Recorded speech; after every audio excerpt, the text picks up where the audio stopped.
ভালো না হয়, মুস্তাহাবে নামাজ হচ্ছে না, কাঙ্ক্ষিত মানের নামাজ আদায় হচ্ছে না। আবার শুনুন, রাসূল বলছেন, যার নামাজ তাকে পাপের কাছ থেকে ফিরাতে পারলো না, তার নামাজ নামাজ নয়, ওইটা নামাজ হয় নাই, যার জন্য তার পাপ থেকে তারে ফিরাইতে পারছে না। আর কিয়ামতের দিন বেনামাজিরা সবচাইতে বেশি অপমানিত হবে। সবচাইতে বেশি অপমানিত হবে কারা? বেনামাজিরা। কিভাবে?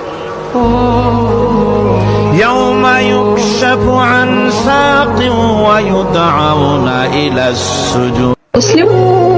الحمد لله أنا مسلم. سبحان الله، الله أكبر. أنا أمة محمد رسول الله صلى الله عليه وسلم.